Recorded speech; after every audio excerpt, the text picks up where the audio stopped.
Bismillahirrahmanirrahim. Assalamualaikum warahmatullahi wabarakatuh. Waalaikumsalam warahmatullahi wabarakatuh.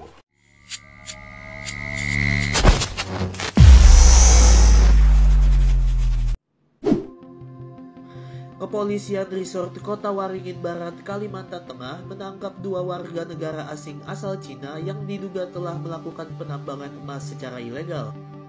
Kepala Polres Kota Waringin Barat, Ajun Komisaris Besar Devi Firmansyah, mengatakan kedua warga Cina yang ditangkap itu bernama Ying Zejun yang bertindak sebagai koordinator dan Xiao Weiting yang merupakan bagian operasional penambangan emas di lapangan. Dikatakannya, penangkapan keduanya ini dilakukan usai polisi mendapatkan laporan adanya aktivitas penambangan emas yang diduga ilegal dan melibatkan warga negara asing. Menurut mantan Kapolres Kabupaten Barito Selatan ini, kedua orang itu mencari emas dengan berbagai cara, mulai dengan menggunakan alat berat, menggunakan metal detektor, hingga memakai bahan kimia seperti karbon, kapur, borak, semen putih, dan etanol. Saat ini, Polres Kota Waringin Barat sudah melakukan koordinasi dengan Konsulat Jenderal Cina di Jakarta untuk masalah penambangan ilegal ini. Konsulat tersebut mengatakan bahwa pemerintah Cina mempersilahkan 2 orang itu diproses sesuai dengan hukum yang berlaku di Indonesia. Nah, ini kan nyambung dengan apa yang Pak Rizal tulis tentang Cinaisasi. Nah, Cinaisasi akan berlanjut. Kalau saya tambahkan, atau malah akan lebih parah gitu. Karena berita barusan kan membuat wah, sudah makan kita tahu persis tuh bagaimana kereta api cepat itu. Teknologinya dari Cina, orangnya dari pegawainya harus dari Cina sekian mayoritas. Kemudian ya jangan-jangan dibayarnya juga pakai mata uang Cina. Kitanya sama sekali nggak kebagian apa-apa. Yang naik kereta api Cina hanya orang-orang berduit. Tapi yang lucu juga Pak Luhut katanya buat bayar PT KAI mengusulkan menaikkan pajak kendaraan motor yang penggunanya seluruh Indonesia. Jadi makin dagelan itu, Pak.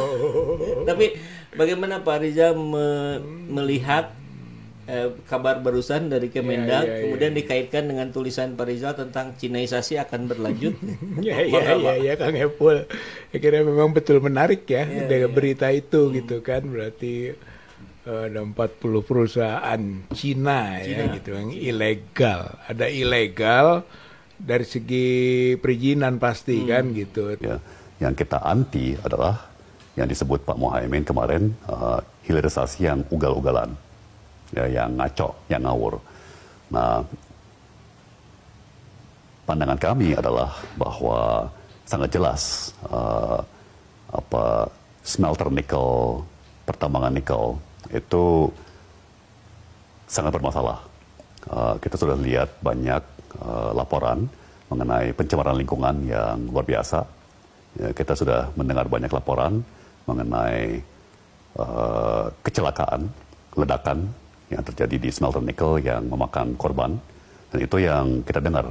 Ya, kita harus kepo nih, belum yang kita belum dengar, ya kan? Jadi dan terakhir persis yang Pak Muhaimin bilang, kebijakan ini malah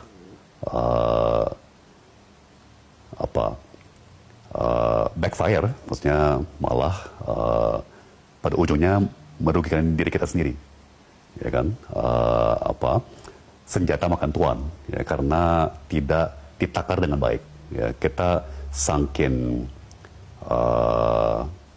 gairah ya untuk bangun begitu banyak smelter dan membanjiri dunia dengan nikel, ya akhirnya harga nikel anjlok dan itu malah merugikan diri kita sendiri kan. Jadi konyol. Ya nanti kita bisa bicara hilirisasi yang benar itu seperti apa. Ya tapi jelas hilirisasi yang saat ini terjadi di nikel itu ugal-ugalan dan tidak akan menjadi contoh baik bagi hilirisasi yang perlu kita terapkan. Tapi ini adalah gambaran bahwa memang rezim Jokowi ini rezim investasi, ya. Rezim investasi. Tapi investasinya bukannya bagus, Pak, jor-joran, gitu. Kalau investasinya sehat, terukur gitu kan, juga mensejahterakan lingkungan gitu kan, tenaga kerja meningkat dan sebagainya lah, yang konstruktif bagi kebijakan perekonomian kita gitu kan secara komprehensif gitu ya. Itu positif. Tapi kalau ini enggak, pokoknya asal investasi gitu. Kalau serampangan. Jadi serampangan. Saya Jadi kira kayak kasus yang tadi. Makanya ada 40 perusahaan ilegal gitu kan. Saya kira itu aneh. Gitu kan, bisa kok bisa. Emang pabrik itu di bawah tanah. Sembunyi, Pak. Kan pabrik itu adanya di atas permukaan tanah. Itu masyarakat tentu tahu, melapor, melihat. Belum instansi, Pak, pemerintah daerah, semua itu pasti akan terlibat gitu kan, sekurang-kurangnya melihat, mengawasi. Apa nggak sampai? Masa sampai 40? Saya kira itulah yang kita sebut rezim investasi, sehingga jor-joran sampai itu konteks soal ilegal, Pak. Kesananya kedaulatan rakyat, kedaulatan negara gitu kan, diacak-acak juga demi investasi. Jadi investasi ini jalan menuju aneksasi gitu. Bahaya sekali, Pak. Gitu, apalagi ini Cina gitu tadilah kita. Kami ketika kami mengundang beberapa pengusaha nikel terbesar di Indonesia, kemudian dihadiri oleh para direkturnya, dan kemudian kita pernah mendapatkan dari sekian banyak direktur itu sampai ada seorang direktur yang tidak bisa berbahasa Indonesia, gitu ya. Jadi itu terus terang buat saya secara pribadi itu juga surprise ya, gitu, bahwa sampai kami pun mempertanyakan ya, kalau ini sudah jelas-jelas semakin menunjukkan siapa yang menguasai pertambangan nikel itu. Ada beberapa prinsip mungkin yang menurut saya kita harus kedepankan, gitu ya. Saya dengan jadi itu, ingat Pak. ini, Pak Rizal, penyampaian dari Perdana Menteri Singapura kalau tidak salah, itu kita dengar bahasanya pun seperti yang mengolok-olok gitu. Kita tahu negara kita kecil, tapi negara sebelah Indonesia, negara yang begitu besar, selalu dalam setiap pertemuan minta-minta kita sebagai investor. Padahal kita sudah invest sangat besar-besaran, tapi tetap saja minta-minta. Ini kan harga diri. Ya betul, Pak. Jadi memang pemimpin kita, presiden dan menteri-menteri yang bertanggung jawab atas ini itu tidak punya wibawa ya, gezah, dan tidak punya tadi harga diri itu ya. Sebenarnya dia harusnya punya harga diri. Jadi rezimnya investasi, tapi sebenarnya itu mengemis gitu, Pak. Rezim pengemis gitu. Dia ke sana minta investasi, hutang luar negeri, ngait lah gitu, antara investasi dan hutang biasanya kan. Satu dengan yang kalau lain. yang terjadi di Rempang itu sama IKN lah misalkan, seperti yang ditulisan Pak Rizal itu sama. Jadi kasus Rempang itu sebenarnya kan juga minta ada investasi, sehingga apapun syaratnya dipenuhi.